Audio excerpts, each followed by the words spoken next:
ഫ്ലൈറ്റിൻ്റെ യാത്ര തീരുന്നില്ല. ഈ വണ്ടിക്കാരൻ്റെ അടുത്ത് പോയി പറഞ്ഞിട്ട് വണ്ടി നിർത്തുന്നില്ല. വണ്ടി ഫുൾ സ്പീഡ്. അത് ഇടയ്ക്ക് 3-4 പ്രാവശ്യം വണ്ടി കൊണ്ടിടിക്കാൻ പോയി. എൻ്റെ തല 3-4 പ്രാവശ്യം പോയി ഇടിച്ചു. എല്ലാവരുടെ അങ്ങനെ ഇടിച്ചു.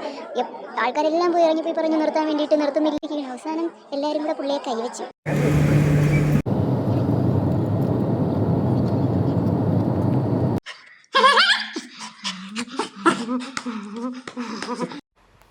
ഹലോ കൂട്ടുകാരെ, എല്ലാവർക്കും സുഖമല്ലേ? നമ്മൾ ഇന്ന് പങ്കർച്ചുള്ള പീക്ക് ട്രെക്കിങ്ങിൻ്റെ ഏറ്റവും അവസാന വീഡിയോയിലേക്കാണ് പോകാൻ പോകുന്നത്. ഈ വീഡിയോയിൽ നമ്മൾ കാണാൻ പോകുന്നത് നമ്മുടെ മടക്കയാത്രയും ഡൽഹിയിലെ ബസ്സിൽ വെച്ച് നമുക്കുണ്ടായ ഒരു ദുരനുഭവവും അതുപോലെ തന്നെ എൻ്റെ ആദ്യത്തെ ഫ്ലൈറ്റ് യാത്രയുടെ വിശേഷങ്ങളുമാണ്. അപ്പോൾ നമുക്ക് വീഡിയോയിലേക്ക് പോകാം. നമ്മൾ ഋഷികേശിൽ നിന്ന് ഇനി നേരെ പോയിട്ട് നമ്മുടെ ലോക്കർ റൂമിൽ നിന്ന് നമ്മുടെ ബാഗും കാര്യങ്ങളൊക്കെ എടുത്തിട്ട് നമുക്ക് നേരെ നമ്മൾ ബസ് ബുക്ക് ചെയ്തിട്ടുണ്ടായിരുന്നു, ഒരു AC ബസ്. നമുക്ക് നല്ല ക്ഷീണം ഉണ്ടായിരുന്നു. 2-3 ദിവസമായിട്ട് ശരിക്കും ഉറങ്ങിയിട്ടില്ല. അപ്പോൾ നല്ലപോലെ ബസ്സിൽ കയറിയിട്ട് ഉറങ്ങണമെന്ന് കരുതിയിട്ടാണ് AC ബസ് ബുക്ക് ചെയ്തത്. ഇത് നേരെ ഇതിൽ പോയി ഡൽഹിയിൽ ഇറങ്ങുക, ഇതായിരുന്നു നമ്മുടെ പ്ലാൻ. നമ്മൾ ബസ്സിൽ കയറിയപ്പോൾ തന്നെ AC ബസ്സാണെന്നേ ഉള്ളൂ. അതിനകത്ത് AC ഒന്നും വർക്ക് ചെയ്യുന്നില്ല. പുറത്തുള്ള കാറ്റൊക്കെ ജനലിൽ കൂടെ നമുക്ക് കിട്ടുന്നുണ്ട്. പിന്നെ നമ്മുടെ സീറ്റിലൊക്കെ എന്തോ കമ്പിയൊക്കെ ഇങ്ങനെ കുത്തി നിൽക്കുകയാണ്. നമ്മൾ ചാരിയാൽ അതിൽ പോയി ഇരിക്കും. പിന്നെ നമ്മൾ ചാരുന്ന സീറ്റിൽ നമ്മൾ ചാരിക്കഴിഞ്ഞാൽ ബാക്കിലിരിക്കുന്ന പുള്ളിക്കാരൻ്റെ മടിയിൽ പോയിരിക്കും. ഇതായിരുന്നു ബസ്സിൻ്റെ അവസ്ഥ. സാരമില്ല, എന്തായാലും ഉറങ്ങാനല്ലേ എന്ന് വിചാരിച്ച് നമ്മളങ്ങനെ കിടക്കാൻ നിന്നപ്പോൾ വണ്ടർലായിലിരിക്കുന്ന ഫീലായിരുന്നു. നമ്മളിങ്ങനെ പറക്കുന്ന ബസ്സിൽ നിന്ന്. കാര്യം തിരക്കിയപ്പോൾ എന്താ സംഭവം, നമ്മുടെ ഡ്രൈവറാണെങ്കിൽ കുടിച്ച് ഫിറ്റായി ഈ ഡൽഹിയിലെ ഇത്രയും ഫോഗിൽ കൂടെ നമുക്ക് ഒന്നും കണ്ടുകൂടാ. ഈ പുള്ളിക്കാരൻ ഹൈ സ്പീഡിൽ വണ്ടി ഓടിച്ചുകൊണ്ടിരിക്കുകയാണ്. നമ്മൾ ബസ്സിനകത്ത് നിന്ന് പലരെയും കോൺടാക്ട് ചെയ്യാൻ ശ്രമിച്ചു. റെഡ് ബസ്സിൽ കംപ്ലയിൻറ്റ് കൊടുത്തു. ഒരു രക്ഷയില്ല. നമ്മുടെ ബസ് സ്പീഡിൽ പോവുകയാണ്. പല പ്രാവശ്യം നമ്മുടെ തല വന്നിടിക്കുന്നുണ്ട്. ആ പുള്ളിക്കാരൻ ചുമ്മാ ബ്രേക്ക് പിടിക്കുന്നുണ്ട്. അതുപോലെ തന്നെ ഓരോ ലോറിയുടെയൊക്കെ അടുത്തെത്തുമ്പോഴാണ് കാണാൻ പറ്റുന്നത്. കാരണം അത്രയ്ക്ക് ഫോഗാണ്. നമ്മൾ ഈ വിൻഡോയൊക്കെ തുടച്ച് പുറത്ത് നോക്കുമ്പോൾ നമുക്കേ ഒന്നും കണ്ടുകൂടാ.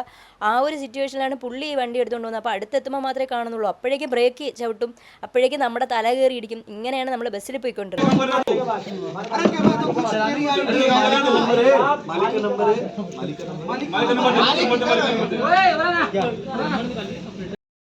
നമ്മളെല്ലാവരും ബസ്സിൽ നിന്ന് വെളിയിലിറങ്ങിയിരിക്കുകയാണ്. സംഭവം പുള്ളിക്കാരനെ കണ്ടു. ഇവിടെ പുള്ളിക്കാരനെ കണ്ടോ? ആ ചായ ഓടിച്ചോണ്ടിരിക്കുന്ന പുള്ളിക്കാരനാണ് നമ്മുടെ ബസ് ഓടിച്ചത്. പുള്ളി ഫുള്ള് ഫിറ്റാണ്. ഫിറ്റെന്ന് വെച്ച് കഴിഞ്ഞാൽ പുള്ളിക്ക് അറിയാൻ പാടില്ല, അമ്മാതിരി ഫിറ്റായിരുന്നു. നമ്മൾ ഇത്രയും സമയം ബസ്സിലിരുന്നതെന്ന് വെച്ച് കഴിഞ്ഞാൽ എന്താ പറയണ്ടേ, ഒരു ഈ ചില ഹോളിവുഡ് സിനിമയിലൊക്കെ നമ്മൾ കണ്ടിട്ടില്ലേ, എത്രയായാലും രാത്രി തീരത്തില്ല. നമ്മൾ വിചാരിക്കും ഇതെന്ത് ഈ രാത്രി ഇത്രയ്ക്ക് ഇതെന്ന്. ഈ യക്ഷിപ്പടമൊക്കെ കാണുമ്പോൾ ഇതേ അവസ്ഥയായിരുന്നു. അവസാനം പോലീസിനെ വിളിച്ച് പോലീസ് വന്നു. ഇവിടുത്തെ പോലീസൊന്നും ആക്ച്വലി ഒന്നും റിയാക്ട് ചെയ്യുന്നില്ല. അപ്പം പോലീസ് വന്നിട്ടും പുള്ളിയെ 2-3 അടി അടിച്ചു. അത് എന്നെ നോക്കുന്നുണ്ട് കേട്ടോ പുള്ളി. 2-3 അടി അടിച്ചു കഴിഞ്ഞിട്ട് പോലീസ് കണ്ടക്ടറിൻ്റെ അടുത്ത് ഓടിക്കാൻ പറഞ്ഞു. കാരണം പുള്ളി ഫിറ്റാണല്ലോ. എന്നിട്ട് പോലീസ് പോയി അവരുടെ പാട്ടിന്. അത് കഴിഞ്ഞ് പുള്ളി തന്നെ വീണ്ടും എടുത്ത് ഓടിച്ചു. അത് കഴിഞ്ഞ് വീണ്ടും 2-3 പ്രാവശ്യം ഇടിക്കാനൊക്കെ പോയപ്പം ആൾക്കാരെല്ലാവരും കൂടെ ചേർന്ന്. അങ്ങനെ ലോക്കൽസ് ഒന്നും അധികം റിയാക്ട് ഒന്നും ചെയ്യുന്നില്ല. ചെയ്യുന്നത് അത്രയും നമ്മളെപ്പോലുള്ള ടൂറിസ്റ്റുകളാണ്. അവരെല്ലാവരും കൂടെ പോയി നിർത്താൻ പറഞ്ഞിട്ട് നിർത്തുന്നേ ഇല്ല. നമ്മൾ ഈ കറക്റ്റ് ആ ഒരു സിറ്റുവേഷനാണ്, അതായത് ഫൈനൽ ഡെസ്റ്റിനേഷൻ ഫിലിമൊക്കെ പോലെ ഇതിങ്ങനെ പോയിക്കൊണ്ടിരിക്കുന്നു. റാഷ് ഡ്രൈവിങ്, വണ്ടി ബ്രേക്ക് ചെയ്യുന്നു, നമ്മൾ കണ്ടുകൊണ്ടിരിക്കുകയാണ്. ലോറിക്കൊക്കെ അടുത്ത് പോയി അത് മുട്ടാൻ നിൽക്കുന്നു. ഒരു രക്ഷയില്ലാതെ ഇതിങ്ങനെ പോയിക്കൊണ്ടിരിക്കുകയാണ്. അവസാനം എല്ലാവരും കൂടെ പുള്ളിയെ കൈവച്ച സമയത്ത് കൈവച്ചിട്ട് കീ വലിച്ചൂരി എടുത്ത് എല്ലാവരും ബസ്സിൻ്റെ പുറത്തിറങ്ങി പുള്ളിയെയും തൂക്കിയെടുത്ത് വെളിയിലാക്കി. അങ്ങനെയാണ് ആക്ച്വലി ഇവിടെ ഒരു ചായക്കടയിൽ വന്നിരുന്ന് പുള്ളി ചായയൊക്കെ കുടിച്ച് സെറ്റായിരിക്കുന്നുണ്ട്. നമുക്ക് പോകാൻ വേറെ നിവൃത്തിയില്ലാത്തിട്ട് എല്ലാവരും കൂടി ഇങ്ങനെ നിൽക്കുകയാണ്, സംസാരിച്ചുകൊണ്ടിരിക്കുകയാണ്. എന്താവും എന്നറിയില്ല.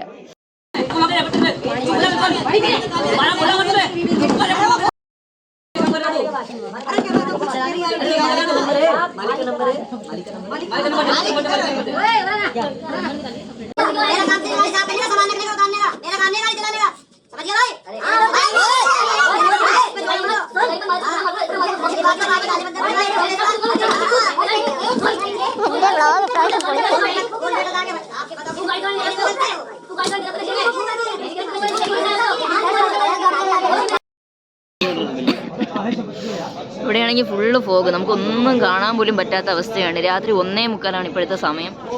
കറണ്ടും പോയി. എന്തായാലും കൊള്ളാം.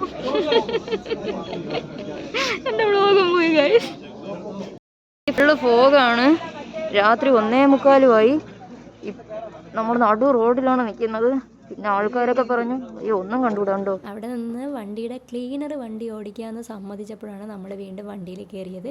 പിന്നെ നമ്മുടെ കൂടെ നമ്മുടെ പാസഞ്ചറായിട്ട് ഒരു ലെഫ്റ്റനൻറ്റ് കമാൻഡോ ഉണ്ടായിരുന്നു.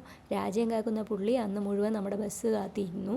പുള്ളി ബസ്സിൻ്റെ ഫ്രണ്ടിൽ പോയിട്ട് പുള്ളിക്കാരനെ എങ്ങനെയൊക്കെ ഓടിക്കുന്നു എന്ന് ഇൻസ്ട്രക്ഷൻ കൊടുത്ത് നോക്കി നിന്നിട്ടാണ് നമ്മൾ അവസാനം വരെ വീട് വരെ എത്തിയത്. ആക്ച്വലി നമ്മൾ സീരിയസ്ലി നമ്മൾ വിചാരിച്ചു മറ്റേ പുള്ളിയാണ് ഓടിക്കുന്നതെങ്കിൽ നമ്മളെന്തായാലും വീട്ടിലെത്തത്തില്ലെന്ന് നമ്മളെല്ലാവരും ഉറപ്പിച്ചിരിക്കുമായിരുന്നു. എന്തായാലും സേഫായിട്ട് നമ്മൾ ഡൽഹി വരെ എത്തിയിട്ടുണ്ട്. ഡൽഹി ഇറങ്ങിയിട്ട് നേരെ ഡൽഹി കറങ്ങണമെന്നായിരുന്നു നമ്മുടെ പ്ലാൻ. പക്ഷേ നമുക്ക് കാലൊന്നും വയ്യ, കാലൊക്കെ നീരടിച്ചിരിക്കുന്നു, തലേ ദിവസം ഉറക്കമില്ല, ക്ഷീണമുണ്ട്, എല്ലാം കാരണം. പിന്നെ എൻ്റെ ചെരുപ്പും ഇല്ല, ഞാനിങ്ങനെ ഒരു കാലിൽ ചെരുപ്പില്ലാണ്ടാണ് നടന്നുകൊണ്ടിരുന്നത്. എല്ലാം കാരണം നമ്മൾ ഡൽഹിയിൽ കറങ്ങിയില്ല, ജസ്റ്റ് ഒരു സ്ട്രീറ്റിൽ പോയി അത്ര തന്നെ. പിന്നെ നമ്മൾ നേരെ ഫ്ലൈറ്റ് കയറാനായിട്ട് പോവുകയായിരുന്നു. ഡൽഹിയിൽ നിന്ന് രാത്രി 9:30-ക്കായിരുന്നു ഫ്ലൈറ്റ്. സത്യം പറഞ്ഞാൽ എൻ്റെ ഫസ്റ്റ് ഫ്ലൈറ്റ് ഞാൻ കുറേയൊക്കെ ഇമാജിനേഷൻ ചെയ്ത് എൻ്റെ ചെക്ക് ലിസ്റ്റിലുണ്ടായിരുന്ന സാധനമായിരുന്നു. ഞാൻ നല്ല രീതിക്ക് കോസ്റ്റ്യൂം ചെയ്ത് ഒരുങ്ങി ഇറങ്ങിയൊക്കെ വരണമെന്ന് വിചാരിച്ചാണ്. പക്ഷേ ഇങ്ങനെയായിരുന്നു എൻ്റെ കോലം. എൻ്റെ ചെരുപ്പൊക്കെ ഇങ്ങനെയായിരുന്നു, സ്ലിപ്പർ ഇട്ട് സോക്സ് ഇട്ടൊക്കെയാണ്. തീരെ ഒരുമാതിരി ഒരു കോലത്തിലാണ് ഞാൻ എൻ്റെ ആദ്യത്തെ ഫ്ലൈറ്റ് കയറുന്നത്. അതും തളർന്ന് ചത്ത് ആ ഒരു അവസ്ഥയിലായിരുന്നു. അതുപോലെ നമ്മൾ ലാസ്റ്റ് ഓടിപ്പിടിക്കുകയായിരുന്നു. അവസാനം 1 മണിക്കൂറിന് മുമ്പ് എത്തണം, നമ്മൾ ലാസ്റ്റ് മൊമെൻറ്റിലൊക്കെയാണ് ഓടിപ്പോയി എത്തിയത്. എന്നിട്ട് കിതച്ച് നിന്നപ്പോൾ അവിടെ ചെക്കിങ്ങിന് നിൽക്കുന്ന ആൾ വരെ പറഞ്ഞു ഇറ്റ്സ് ഓക്കെ എന്നൊക്കെ പറഞ്ഞിട്ടാണ് നിന്നത്. ആ ഒരു ലെവലിലാണ് നമ്മൾ ആദ്യമായിട്ട് ഫ്ലൈറ്റിൽ കയറുന്നത്. അതുപോലെ ട്രെയിനിൽ കയറുമ്പോഴും ബസ്സിൽ കയറുമ്പോഴൊക്കെ എൻ്റെ സീറ്റുകൾ ആൾക്കാർ എടുക്കാറുണ്ട്. സൈഡ് സീറ്റ് ഉണ്ടെങ്കിൽ അവരൊക്കെ എൻ്റെ നിന്ന് എടുക്കാറുണ്ട്. പക്ഷേ ഞാൻ ഫസ്റ്റ് ഫ്ലൈറ്റ് ആയതുകൊണ്ട് നമ്മൾ ചോദിച്ച് വാങ്ങിച്ചതാണ് ഫ്ലൈറ്റ്. നമുക്ക് വിൻഡോ സീറ്റ് കിട്ടിയില്ലായിരുന്നു. നമ്മൾ അവിടെ നിന്ന് ടിക്കറ്റ് എടുക്കുന്ന ചേച്ചിയോട് ചോദിച്ചിട്ടാണ് നമുക്ക് വിൻഡോ സീറ്റ് കിട്ടിയത്. ഞാൻ വിൻഡോ സീറ്റിൽ പോയപ്പോൾ എൻ്റെ ഫ്ലൈറ്റിലെ വിൻഡോ സീറ്റ് പോലും ആൾക്കാരെടുത്ത് വച്ചിരിക്കുകയായിരുന്നു. പിന്നെ ഞാൻ ഒരു വിധത്തിൽ ചോദിച്ചൊക്കെ വാങ്ങിച്ചു, കാരണം ആദ്യമായിട്ടുള്ളതിൽ എങ്ങനെ വിട്ടുകൊടുക്കാൻ പറ്റും. അല്ലെങ്കിൽ എനിക്ക് വേണ്ടി ഞാൻ തന്നെ ഫൈറ്റ് ചെയ്ത് ഞാൻ എന്തായാലും ആ വിൻഡോ സീറ്റ് എനിക്ക് കിട്ടി. അങ്ങനെ എൻ്റെ ആദ്യത്തെ ഫ്ലൈറ്റ് സെറ്റപ്പ് ആയിരുന്നു. ഒരാൾക്ക് 7000 രൂപയായിരുന്നു ടിക്കറ്റ്. പിന്നെ ഇതിനകത്ത് തന്നെ നമുക്ക് ബിരിയാണി കിട്ടി, പിന്നെ സാൻഡ്വിച്ച് കിട്ടി, കോഫി കിട്ടി, ചായ ഉണ്ടായിരുന്നു, പിന്നെ തൈരുണ്ടായിരുന്നു, അങ്ങനെയൊക്കെ കുറച്ച് സെറ്റപ്പ്. പിന്നെ ഒരു ഡിസേർട്ട് ഉണ്ടായിരുന്നു. ഇതൊക്കെ കിട്ടിയായിരുന്നു കേട്ടോ. അങ്ങനെ ഫുഡൊക്കെ കിട്ടിയായിരുന്നു, സൂപ്പറായിരുന്നു. നമ്മൾ ഡൽഹി ടു ബാംഗ്ലൂർ ആയിരുന്നു ബുക്ക് ചെയ്തിരുന്നത്. അപ്പോൾ ഡൽഹിയിൽ നിന്ന് 9:30-ക്ക് എടുത്തിട്ട് ബാംഗ്ലൂരിൽ 12:30-ക്ക് എത്തിയായിരുന്നു നമ്മൾ. ബാംഗ്ലൂരിൽ നിന്ന് നേരെ റെനീഷിൻ്റെ വീട്ടിൽ പോയി കുറച്ച് റെസ്റ്റ് എടുത്തിട്ട് നമ്മൾ അവിടെ നിന്ന് വീണ്ടും ട്രെയിനിൽ കയറി നമ്മൾ നമ്മുടെ വീട്ടിലേക്ക് തിരിച്ചു വരുന്നതിൽ നമ്മൾ നല്ല ക്ഷീണിച്ചിരിക്കുന്നതുകൊണ്ട് പ്രത്യേകിച്ച് വിശേഷങ്ങളൊന്നും ഉണ്ടായില്ല. ആരോടും അധികം കമ്പനി അടിക്കാനും പറ്റിയില്ല, കാരണം നല്ല ക്ഷീണിച്ചിരിക്കുകയായിരുന്നു. നമ്മളങ്ങനെ ട്രെയിനിൽ കയറി തിരിച്ചൊരു ഊബർ പിടിച്ചു, ആദിത്യൻ്റെ വീട്ടിൽ പോയി നമ്മുടെ വണ്ടി എടുത്തു. അത് കഴിഞ്ഞ് നമ്മൾ നേരെ തിരിച്ച് വീട്ടിലെത്തി. അങ്ങനെ 10 ദിവസത്തിന് ശേഷം ഞാൻ വീട്ടിലെത്തി. എപ്പോഴത്തെ പോലെ ഇബ്രുക്കുട്ട എന്നെ കരഞ്ഞ് വിളിച്ച് സ്വീകരിച്ചിട്ടുണ്ട്.